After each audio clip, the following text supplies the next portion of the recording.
नमस्कार, मैं विवेक कश्यप एसएससी पाठशाला यूट्यूब चैनल में आपका स्वागत करता हूं। आज का टॉपिक है यूनिट डिजिट का आए का बचा हुआ भाग। यूनिट डिजिट में हम लोग पढ़े थे कल तक, जो पढ़े थे उसमें 5 का, 6 का, 0 का और 1 का अगर इकाई अंक में आधारीय संख्या हो और उसके पावर में कुछ भी रहे तो उसके हल का यूनिट डिजिट क्या होगा। आज जो है हम पढ़ेंगे कि उसके आगे का भाग। तो आगे का जो टॉपिक है पावर टाइप का, उसमें है 3 का और 7 का। पहले तो 3 का पहले कहते हैं। तो 3 के पावर में किसी भी आधारीय संख्या, कोई भी आधारीय संख्या, एग्जाम्पल ले लेते हैं, इसके पावर में अगर 60 हो, अगर मान, या फिर इसी के पावर में अगर 61 हो, इसी के पावर में 62 हो, इसी के पावर में अगर 63 हो, ठीक है। तो इसका हल जब करेंगे तो इसका इकाई अंक क्या होगा। इकाई अंक तो सबसे पहले हम क्या करेंगे, इसके पावर में हम 4 से भाग देंगे। पावर में 60 में 4 से भाग देंगे। शेष फल कितना आता है इसकी गणना करेंगे। अगर शेष फल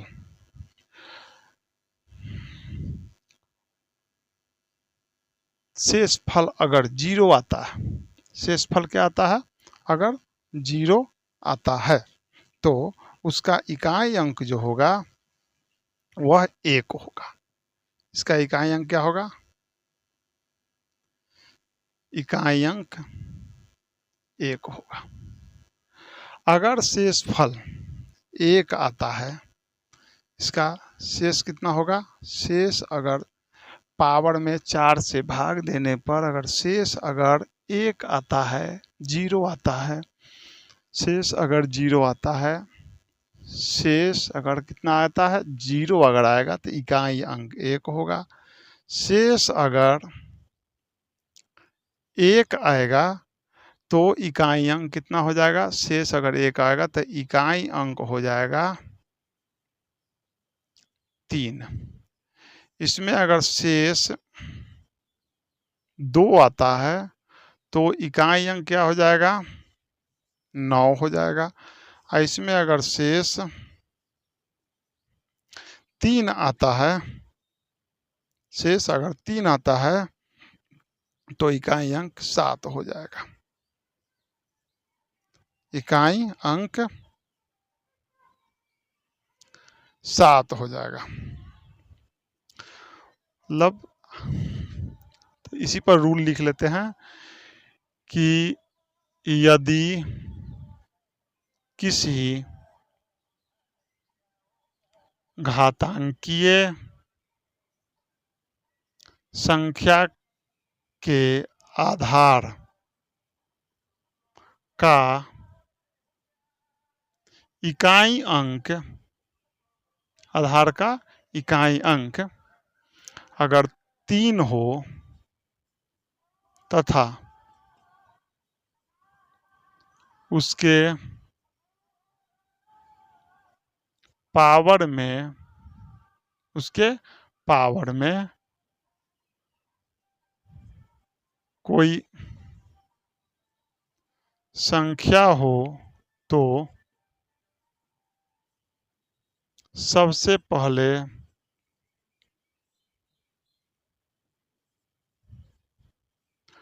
पावर में 4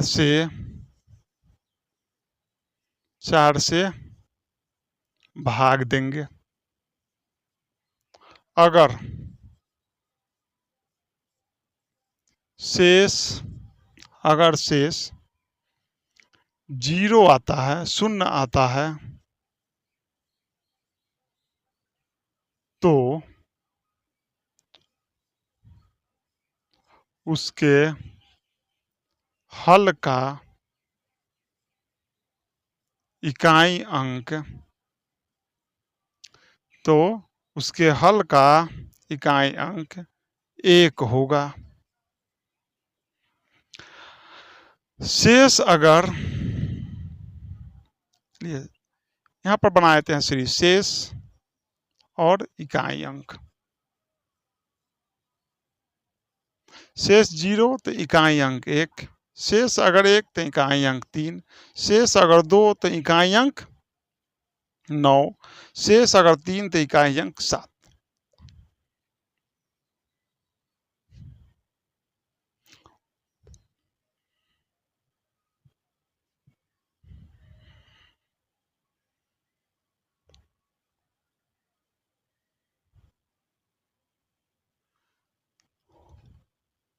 बात समझ में आ गया। शेष अगर 0 आएगा तो इकाई अंक 1 होगा, शेष अगर 1 आ जाएगा तो इकाई अंक 3 होगा, शेष अगर 2 आ जाएगा तो इकाई अंक 9 होगा, शेष अगर 3 आ जाएगा तो इकाई अंक 7 होगा। ठीक है, इस तरह से 3 का कंप्लीट हो गया मेरा। अब 3 के बाद में अब हम बात करेंगे 7 का। 3 का बाद में हम बात करेंगे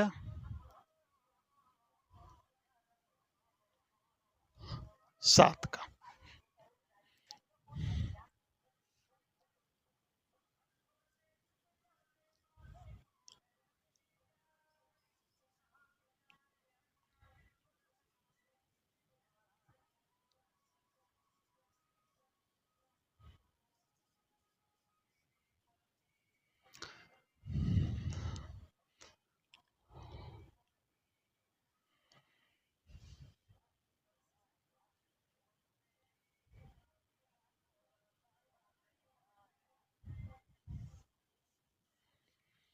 तीन के बाद में हम बात करेंगे 7 का।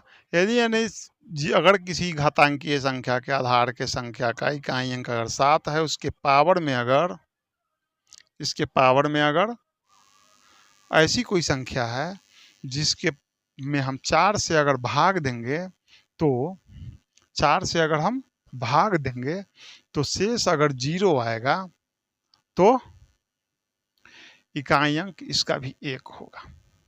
शेष अगर 0 आएगा तो इकाई अंक कितना होगा? 1 होगा। जिस प्रकार 3 में भी अगर इकाई अंक 0 आता है तो शेष अगर 0 आता है तो इकाई अंक 1 होता है। इसमें अगर इसका इस 13 में 4 से भाग देने पर इकाई अंक 1 आएगा, शेष फल इसका 1 आएगा तो इसका इकाई अंक 7 हो जाएगा। इसका इकाई अंक अब इसमें भाग देंगे तो इकाई अंक इसका 4 से भाग देंगे, शेष फल 2 आएगा तो इसका इकाई अंक 9 हो जाएगा। इसका इकाई अंक 3 हो जाएगा क्योंकि इसमें भाग देंगे तो शेष फल 3 आएगा। इसलिए तो यदि किसी घातांकीय संख्या के आधार का इकाई अंक 7 हो तथा उसके पावर में कोई भी संख्या हो तो सबसे पहले पावर में 4 से भाग देंगे। अगर शेष 0 आता है तो उसके हल का इकाई अंक 1 होगा, यानी शेष 0 आएगा तो इकाई अंक 1। शेष अगर 1 आता है तो इकाई अंक 7, शेष अगर 2 आता है तो इकाई अंक 9, शेष अगर 3 आता है तो इकाई अंक 3। ठीक है, चलिए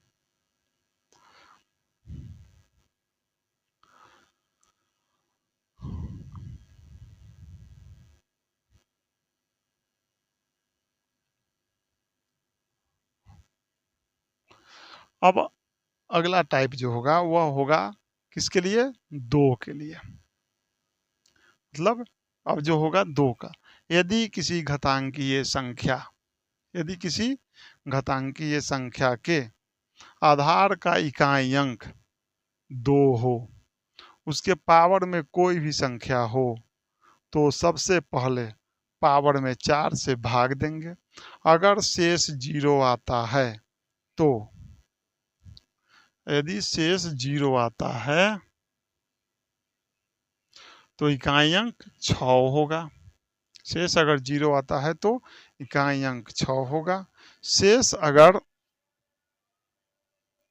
1 आता है तो इकाई अंक 2 होगा। शेष अगर 3 आता है, शेष अगर 2 आता है तो इकाई अंक 4 होगा।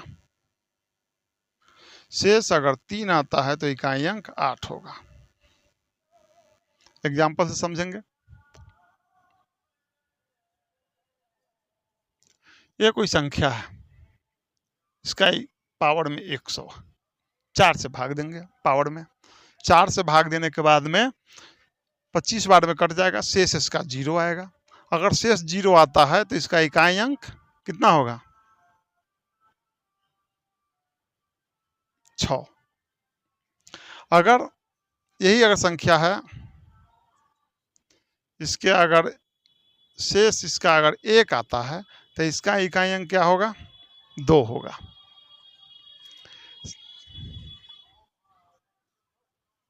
इसका अगर भाग देंगे पावर में 4 से तो इसका शेष 2 आएगा, तो इसका इकाई अंक क्या होगा? इसका इकाई अंक जो होगा वो 4 होगा। यही कोई घातांकीय संख्या है, इसका अगर पावर में 103 है तो इसका 4 से भाग देंगे, शेष 3 आएगा, तो इसका इकाई अंक जो होगा वह 8 होगा। ठीक है,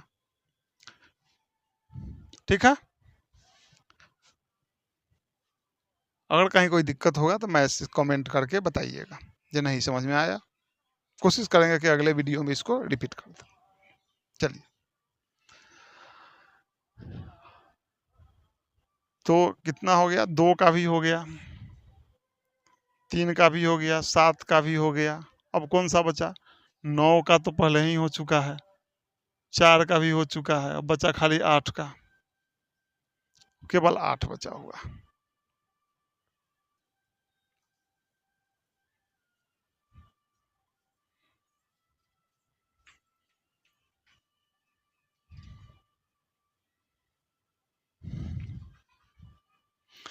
यदि किसी घातांकीय संख्या का आधार का इकाई अंक 8 हो तथा उसके पावर में कोई भी संख्या हो, तो पावर में सबसे पहले 4 से भाग देंगे। अगर शेष 0 आता है तो उसके हल का इकाई अंक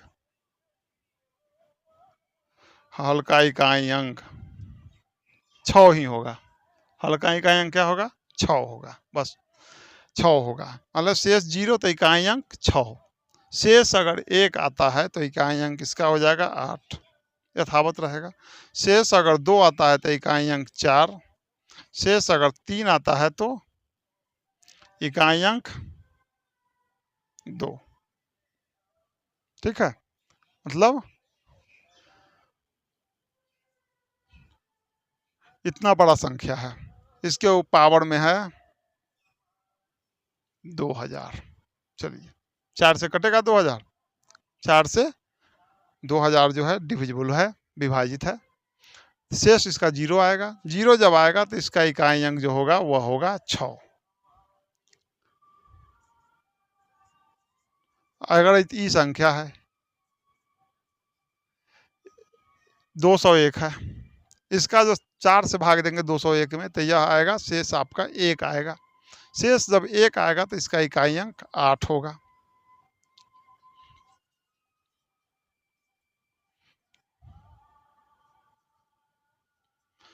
इसका शेष जो है 2 आएगा, इसका इकाई अंक कितना होगा? 4 होगा।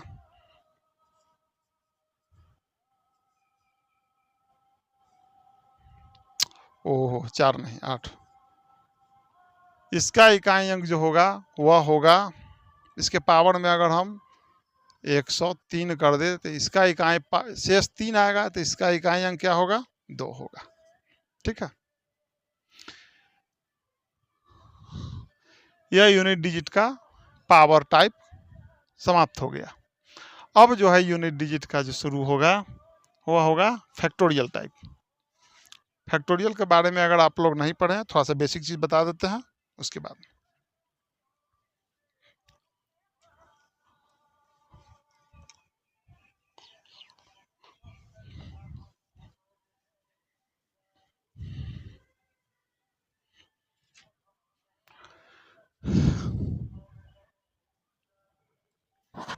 चलिए एक कुछ चीज बताते हैं इसमें कि फैक्टोरियल 1 इक्वल टू 1 होता है, factorial 2 equal to 2 into 1, factorial 3 equal to 3 into 2 into 1, मतलब 1 इक्वल टू 1, 2 इक्वल टू 2 और 3 equal to 3, 3 to 6, factorial 4 equal to हो जाएगा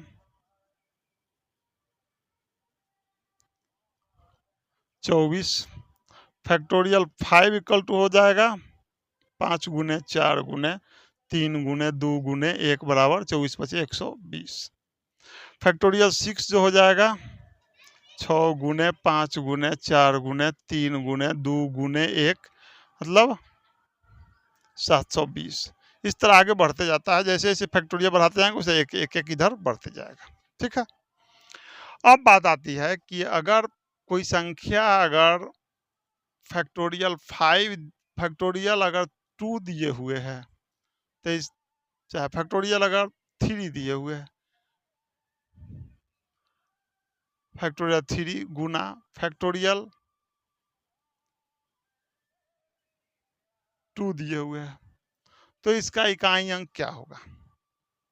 तो फैक्टोरियल 3 गुना फैक्टोरियल 2 दिए हुए हैं, तो इसका इकाई अंक जो होगा 3 गुना 2 गुना 1 गुना 2 गुना 1, यानी 3 गुना 6 गुना 12, इसका इकाई अंक 2 होगा। फैक्टोरियल अगर कोई 4 दिए हुए हैं गुना फैक्टोरियल 3 दिए हुए हैं, तो इसका इकाई अंक निकालना होगा। फैक्टोरियल 4 का मान होता है 24 और फैक्टोरियल 3 का मान होता है 6, फैक्टोरियल 3 का मान होता है 6, 6 चौक 24 के 4, 6 दूना 12 और 2 14, 144, या फिर इसका इकाई अंक क्या होगा? 4 होगा। लेकिन फैक्टोरियल अगर 5 है या फिर इससे ज्यादा कोई है, फैक्टोरियल 5 है या फैक्टोरियल 5 से एक्स वाई जेड कोई ज्यादा है, फैक्टोरियल 5 या फैक्टोरियल 5 से एक्स वाई कोई भी ज्यादा है, तो उसका एकदम इसका जो है इकाई अंक टाइप 4, इसका इकाई अंक जो होगा वह हमेशा क्या होगा? 0 होगा, क्योंकि जैसे ही फैक्टोरियल 5 हो जाएगा तो 5 में किसी भी सम संख्या से मल्टीप्लाई करेंगे तो उसका इकाई अंक जो आएगा वह 0 आएगा, शून्य आएगा। ठीक है, यानी फैक्टोरियल 5 या फैक्टोरियल 6 होगा, इसका भी इकाई अंक क्या होगा? 0 होगा। फैक्टोरियल 7 होगा, इसका इकाई अंक 0 होगा। फैक्टोरियल मतलब कोई भी फैक्टोरियल की संख्या अगर हम लेंगे तो उसका इकाई अंक क्या होगा? 4 से ज्यादा, तो उसका इकाई अंक 0 होगा। ठीक है, अब फैक्टोरियल टाइप में थोड़ा पावर लगाते हैं। फैक्टोरियल टाइप में अगर पावर लगाते हैं तो अगर फैक्टोरियल का कोई संख्या है, फैक्टोरियल का कोई संख्या है 8, इसके पावर में 4 है, फैक्टोरियल का संख्या कोई है 8, इसके पावर में अगर 4 है, चाहे 14 है, चाहे 144 है, चाहे 1444 है, इसका इकाई अंक क्या होगा? जाहिर सी बात है कि फैक्टोरियल 8 का जो मान आएगा, जो भी एक्स वाई जेड मान आएगा, इसके इकाई अंक पर 0 होगा। 0 के पावर में चाहे कुछ भी रहेगा उसका वैल्यू क्या होगा? 0, उसका वैल्यू का जो इकाई अंक होगा वो क्या होगा? 0 होगा। ठीक है, क्लियर है? अब उसके बाद में अगर कोई संख्या अगर दिए हुए है, मान लेते हैं कि 26,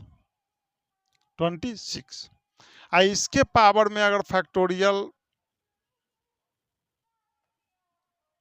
3 से ज्यादा हो, कोई भी फैक्टोरियल 3 से ज्यादा कोई भी हो, फैक्टोरियल 17 ले लेंगे, कोई भी ले लेंगे, तो इसका फैक्टोरियल 17 का जो वैल्यू 26 के पावर में जो भी होगा यह 4 से डिविजिबल हो जाएगा। जैसे ही 4 से डिविजिबल हो जाएगा यानी शेष क्या आएगा? 0 आएगा। लेकिन 6 के पावर में तो कुछ भी रहता है, तो उसका इकाई अंक क्या आता है? 6 होता है। ठीक है, तो इसी के साथ यूनिट डिजिट का यह सेशन आज समाप्त होता है। आगे अगला क्लास हम लोग लेकर आएंगे नए टॉपिक के साथ। तब तक चैनल को सब्सक्राइब कीजिए, बताइए वीडियो कैसा लगा, वीडियो को शेयर कीजिए, लाइक कीजिए। बहुत बहुत धन्यवाद।